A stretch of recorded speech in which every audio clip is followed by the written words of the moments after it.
So I was keeping my screen off. And now moving on to our next segment. So since we all have assembled here, not specifically here, but in this conference, we've assembled to MUN to role play as diplomats of various countries, various portfolios. So what we thought at I.I.M.U.N is that it would be ideal to have someone interact with you who has actually served the country as a diplomat. So who you're role playing, the leaders and the diplomats that you're role playing, we thought why not have someone actually come and interact with you and share their experiences with you. This venerable individual that I'm referring to has visited over 140 countries. He has served as part of Indian diplomatic endeavors in 100 plus nations. He has been a former Under Secretary General of the United Nations. For the longest time, he's been India's top diplomat to the United Nations in both New York and Geneva.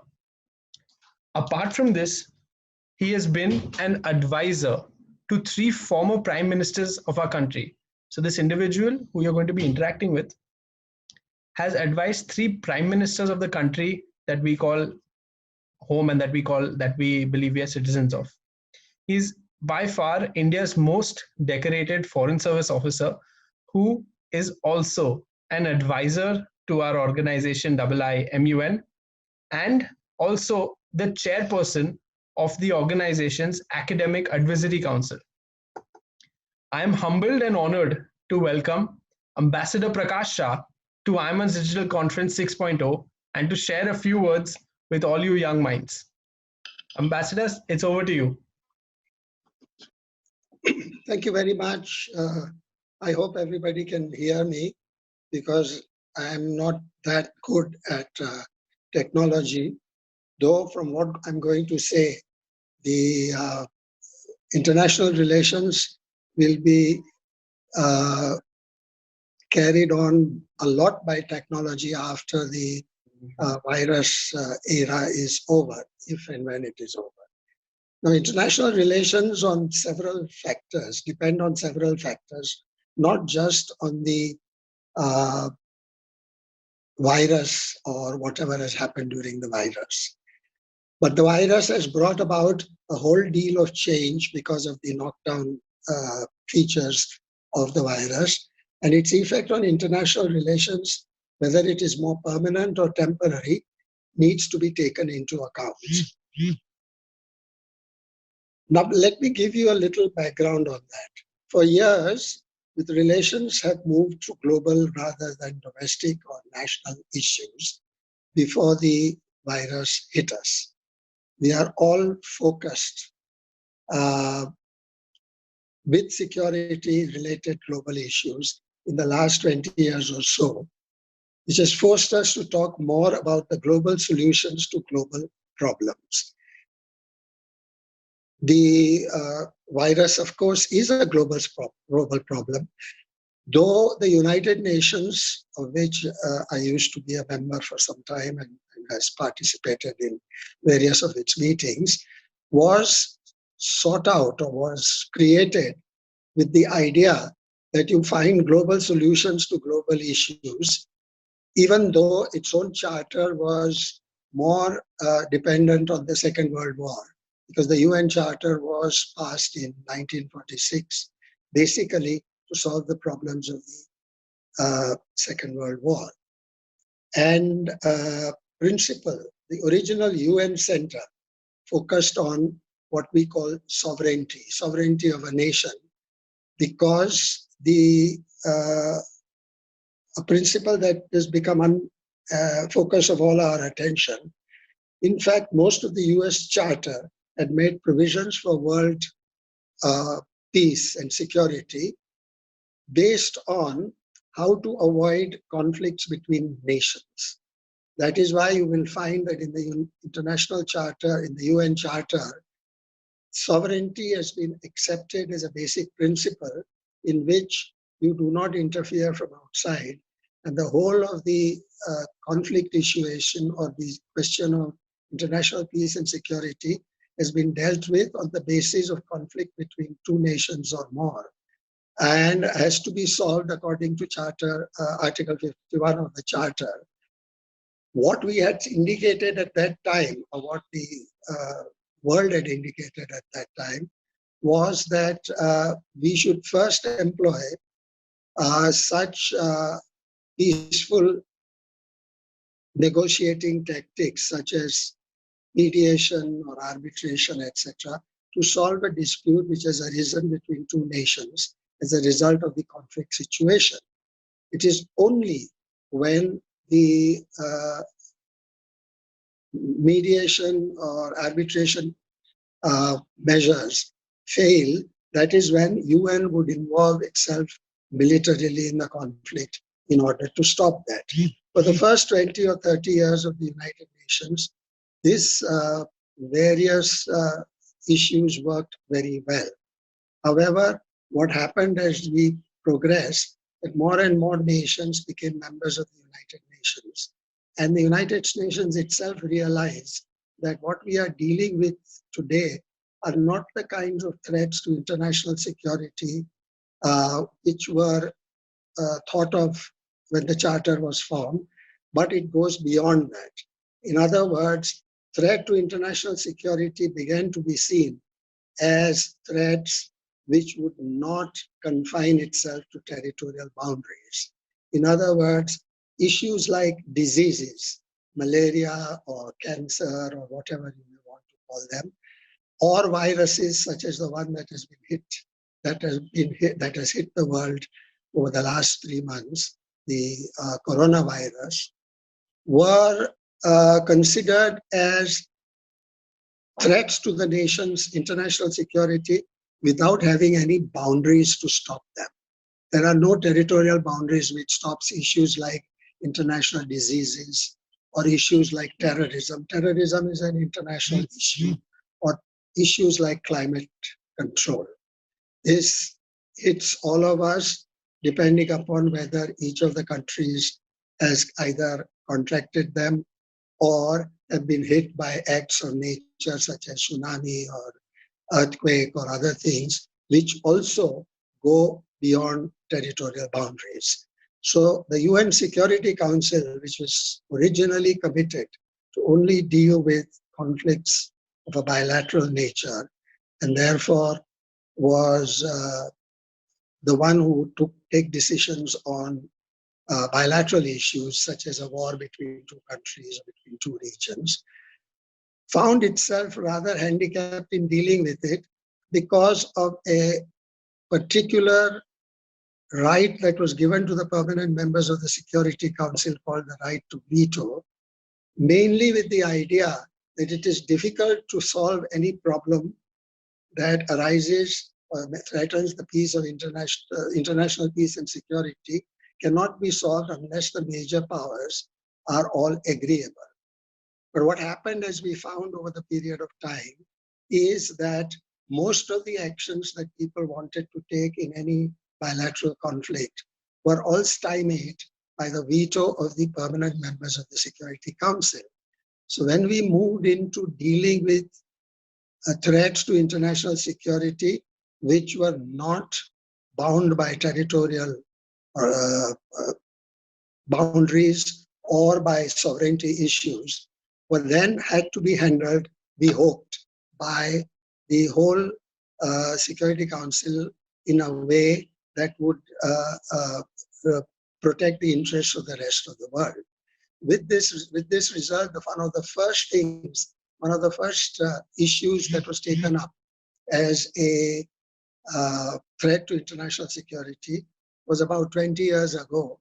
The Security Council decided that the spread of HIV/AIDS was a threat to international security and that the UN would be a better candidate in dealing with the international manner of conducting its business so as to prevent all nations or most nations from the threat of UN aid, and that the whole world should get together as a matter of international cooperation or global cooperation in order to enable the world to deal with it. Now, that was a very good idea. It was then followed up by the Conference on Environment and Climate Control. And climate control was handled, at least in a manner, in international conferences which were held in Kobe and then in Paris, etc., where the world got together and signed on agreements which would reduce the threat to the which would reduce the problems of climate control, which pose a threat to the international security, peace and international security. For example, it was discussed and it was found that if the level of the seas around the world were to grow by 6 inches or so, many of the island countries would be completely overrun by water. Therefore, it is necessary that if climate control has to be corrected and these things have to be avoided, then almost all countries would have to take certain actions to prevent the warming of the world to get into a situation where threats to international security by climatic controlled things will have to be controlled, and we have to conduct joint negotiations and come to joint controls for this kind of a measure.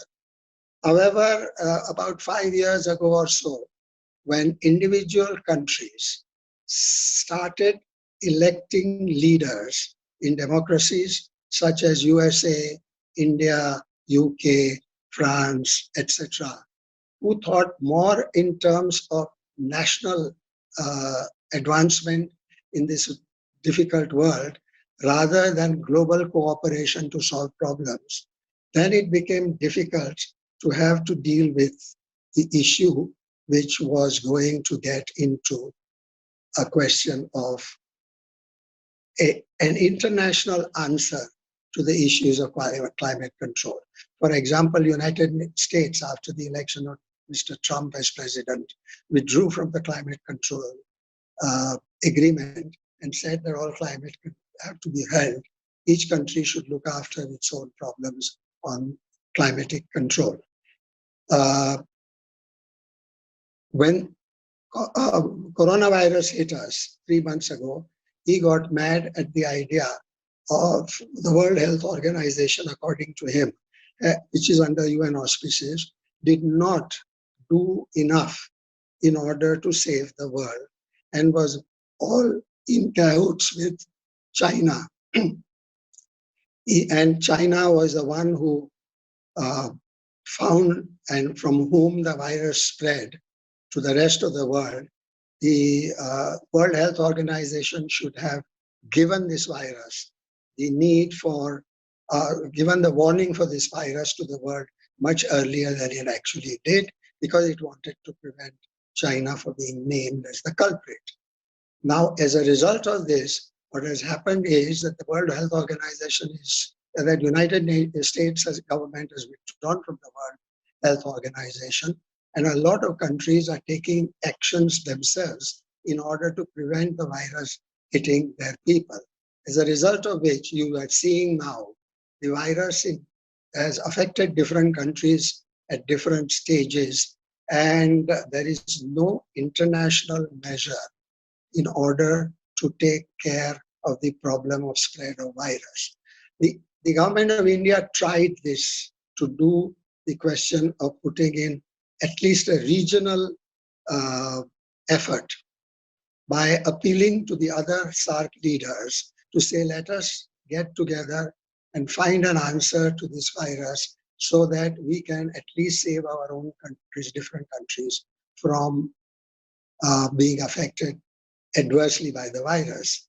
Even his appeal was not acceptable to everyone because one member of the SAARC, Pakistan, decided that they were so interested in the problem of Kashmir that an international issue that threatened the health of many of the people in the world would not be taken up for common international cooperation because they wanted to solve the Kashmir issue first. He didn't say very much on that, but the government of India and the Prime Minister then participated in the G20 conference and made an appeal to the G20 people, gave a plan on how to deal with internationally with the virus problem. Even that did not succeed because the Americans and the Chinese, who are also members of G20, were at loggerheads.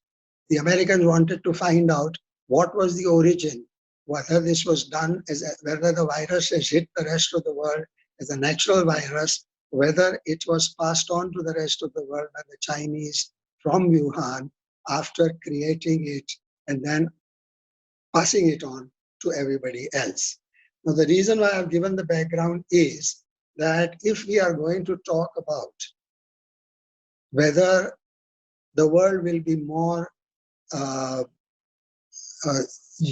united in dealing with various issues in a post-corona situation, or whether it will be divided as it is now, is a matter which is very difficult to predict, because at present you can see that the United States, Australia, UK, and many other Western countries are demanding that there should be an international team to be sent to Wuhan in China so that it can find out whether the virus was natural or artificial. China is refusing to allow an international team coming in because it says that when it says that the virus is natural, it should be considered natural. There is no need to have an international examination of what China is saying. In other words, despite what the Israeli renowned historian Mr. Harari has said, that the only way in which the world can deal with this virus is by cooperating with each other. The cooperation should not only be guidance in terms of what we should be doing, such as social distancing or lockouts, prevention of meeting within a 6-yard distance between two individuals, washing hands at much more frequent time, and so on. That has not been a United Nations or an international guideline. It is guidelines which have been adopted by some countries, while some other countries like United States accepted the guidelines, but at least 30 of its states have decided in the last 3 days or so that life is important, but so is liveliness, which means that they have opened up their economies so that even though virus is still a major part of the health hazard in those countries, vital part of, there are a lot of casualties, a lot of deaths as a result of virus, they are opening up their economies in such a way that the economic activities are more important than the virus. Now, as long as this issue remains unsolved, the question that we are going to have to answer is, how does it affect international cooperation after the post-coronavirus era? This is an answer that is very difficult to answer at this stage, though if you are going to agree with me that whatever international cooperation we are seeing today is the international cooperation that will happen after the virus. There is no indication that countries which are opposed to each other or almost divided on this issue, like China and Russia on one side and USA, UK, etc. on the other side, are having different ideas in terms of how to cooperate and are actually opposed to each other on the whole question of the origin of the virus. So what I can really tell you is that a post-virus world economy will have a lot of lessons that we have to learn. And those lessons are very important, particularly for the young people like you who are going to join the international community and the economy in the world, in an era that is post-coronavirus. For instance, I'm sure you are going today and taking admissions in universities of higher learning in America or UK or France or the continent or Australia, with the idea that you would become you will acquire master's degrees and you will go into banking or international organizations and take jobs as vice presidents and others so that your future is assured. Maybe that is true, but as I have mentioned, I have had occasion to mention to you in my earlier speeches to you, please also consider that maybe it's a very good idea to get into international organizations or bankers as their chiefs. But today, you find that even their jobs are not secure. You will have to do a lot more on entrepreneurship rather than on jobs. For example, you would also have to consider what I have been saying, which is that I spent my 35 years in life in the Ministry of External Affairs in the Indian Foreign Service. And as a result, I have also discussed with you many of the benefits I've got, which money cannot buy. For instance, during my stay with Morarji Desai, and when I traveled with him, I went and stayed in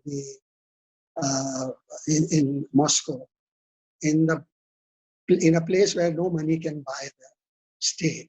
Or I stayed in the presidential palace in Poland, or I was able to work with 3 prime ministers on deputation, and therefore had whatever little say I had on foreign policy making at that time. Now, money cannot buy all this, though obviously more money is paid to you at a given time in comparison with government servants when it comes to the question of private sector. But today you are in a situation where even senior employees, senior officials of multinational countries and of banks, etc., are much easily given pink slips, and they do not know what to do because they are not trained for anything else. At a time when the country's lockdown policies and other policies of saving us from the adverse effects of coronavirus are being settled in relations with the cabinet members and others by the officials of the government of India. We have given a lot of credit to the corona warriors, such as doctors, nurses, health officials, sanitary people, policemen, etc. What we have not done is to really thank the government servants who are working overnight, who are working at 24 hours notice on bringing out all the guidelines, bringing out the monetary supply of supporting the economies, etc. And they are doing as much interesting work and probably getting good returns as a result of that, as you would be doing in terms of going into higher education, doing your master's degrees and getting into really paying jobs for the private sector. So my appeal to you is that even though I cannot predict what the international relations would be, because international relations between 2 countries or a region or the United Nations are decided by those who are running the show with each of the countries. They are decided today as far as the Americans are concerned, American attitude to UN is concerned, for instance, by Mr. Trump. That attitude is not an attitude of international cooperation. On the other hand, the attitude of international cooperation is done by our Prime Minister on behalf of India. But there are still countries who have withdrawn from WHO and countries which believe that WHO is not beneficial to us, as a result of which they seem to think that individual efforts by countries concerned would be the ones to solve the problem. Now, what the virus has really taught us is that the new normal after the virus era is over is certainly not going to be the old normal before the virus actually hit us. We have learned a lot of lessons. We have learned lessons at home. We have learned lessons about spending time with your families. We have learned lessons of how not to spend money on luxuries, etc., because there are so many people in this world whom we have to organize to be able to live and get food, such as the contract workers in India, for example. Now, if you put this on an international scale, it would really mean millions, hundreds of millions of people that need this help. And our own new normal after the coronavirus thing would not be anywhere near the old normal. There are such industries as airline or hotel industry or hospitality industry, etc., would definitely suffer because these industries would not be finding customers. The demand would not be there. And it will take some time for all of us to have a return to the demand situation as it exists today, or a return to the supply situation as it is today, because all our governments are making a lot of good effort to try and provide resources for restarting of the economies as such. But the loss as a result, the GDP loss as a result of the coronavirus has been so dramatic. It's almost 4 to 5% on an average of the GDP. All of them will have a minus generation of 5 to 6% in only the month of March and April. Forget about the annual changes and the annual changes we will know only after the ill effects of the coronavirus has stopped and we are returned back to the normal thing. So one can talk a lot about these issues. One can speculate a lot about these issues. Since I don't have much time, what I propose to do is that, having given you this background, you may have certain questions which I could answer, and I would therefore be stopping here and encouraging you to ask the questions, and I will try to give the answers of this issue to them. Thank you very much for listening to me and hoping that you have learned a lot about what this crisis brings to you, to us. Right, Ambassador. Thank you so much. That was very insightful for all the delegates. In fact, we did have one interesting question that had come up. So with your permission, I'll just read it out. Yes. This is from delegate who's representing Satya Nadella in the Prime Minister's Special Summit. The question is, Sir, UN is a multilateral organization, but the major political decisions are taken by countries, by a few set of countries, which seems to be undemocratic. So is it like basically saying why only some countries become kingpins in world politics? And to add on, does that mean, is UN actually a world body, or is it just controlled by a few set of countries? Well, the reason for the situation you have described has to be seen at the time when the UN Charter was signed. The UN Charter was signed in 1946, just after the end of the Second World War. And the allies who won the Second World War, that is USA, UK, France, Russia, and China, were the countries who bore the major burden of the war. And therefore, they decided that we need to have an international organization to do so.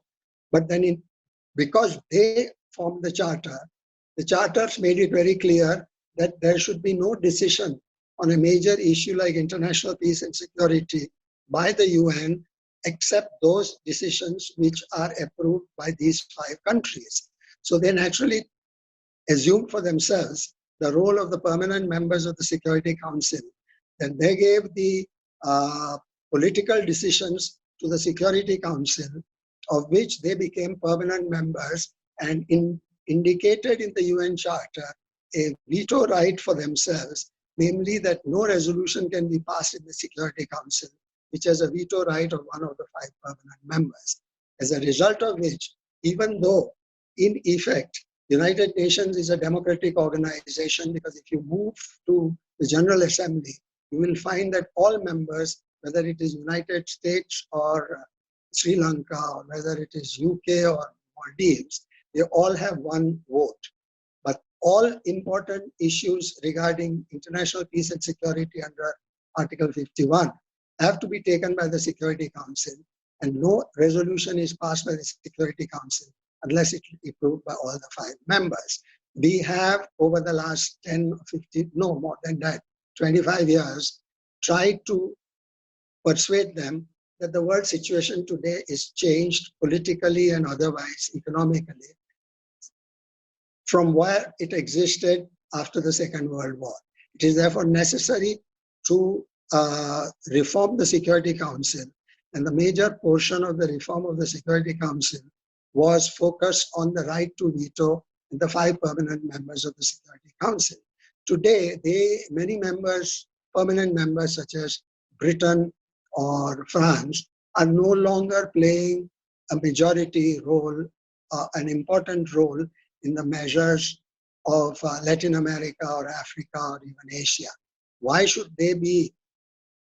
They have the power to veto, has been challenged by us. And what many of us have suggested is that you should then expand the membership of the Permanent Council, members of the Permanent Council in the Security Council, with countries which have emerged as regional or new emerging countries such as India, or countries which fund the Security Council such as Japan and Germany, or countries from each continent such as 1 member from Africa, 1 member from Latin America. But we have not been able to persuade them so far that all the new permanent members would also get the right to veto in terms of decision making. As a result of this, when the UN Security Council, when the UN Secretary General also said that the coronavirus is a worldwide problem, and therefore the UN should sit down and work something out, the UN actually, Security Council, refused to even put it on the agenda of the Security Council, mainly for reasons of China's fear that the world community will put it on the dock for having given this virus to them. Yes, right, Ambassador. Thank you so much for sharing light on that. And there is one final question, if I can trouble you with that. It is from the chairperson of that same committee, Prakash Shah. So the admin, if I could request you to put Prakash Shah on the spotlight and unmute her. Now, I'm not that... No, Ambassador, you just need to hear. You don't need to do anything, and okay. Automatically do the she's on it. Yeah, she's on my. Correct. Prakash Shah, please go ahead. Hello, sir. I am Prakash Shah. Yes. So my question to you is, sir, as we all know that India has recently passed a few changes in its FDI regulations, which has been considered very discriminatory towards other nations. So also countries like Australia, UK, Spain, Italy, etc. have also passed similar regulations, which is against the very basic principles of WTO, which is the principle of non-discrimination, and is also restricting globalization. So what do you think the WTO should do to boost globalization later and ask the countries to go according to its basic principles? You see, some of these countries, in their own domestic democratic setup, non-discrimination has been accepted as a human right, so to say. And when you go to the countries like Europe, countries of Europe like France or Germany or UK, then they put non-discrimination as a major human right of there should be no discrimination about any citizen on the basis of gender or religion or parochial origin or color, etc., etc. But when it comes to international organization and an international issue on things like WTO, etc., the principle of non-discrimination was accepted at that time and was put into the WTO emphasis on the WTO was having an organization which would make a judgment on issues brought before them by the members of the thing, and they would decide on what is justice as far as this is concerned.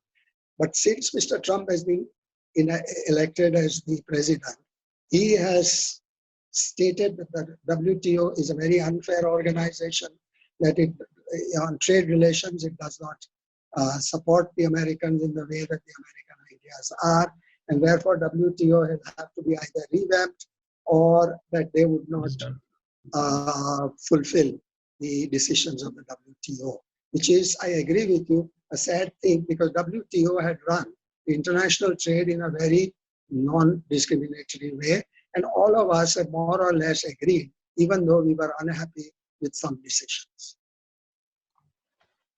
Right, Ambassador. Thank you so much for shedding light on the current situation, the pandemic, the future international relations, and answering questions of the delegates and chairpersons. So, thank you very much. Thank you so much for spending time with us. It's always been an honor to have you on our platform. And post the lockdown, we look forward to meeting with you in person and hosting you at one of our conferences as always. Hope so. Thank you so much, sir, for always guiding and sharing your knowledge with all of us. Thank you very much. All right. Have a nice day. Stay safe. Bye-bye. Please remain safe in your houses. Right, sir. Thank you.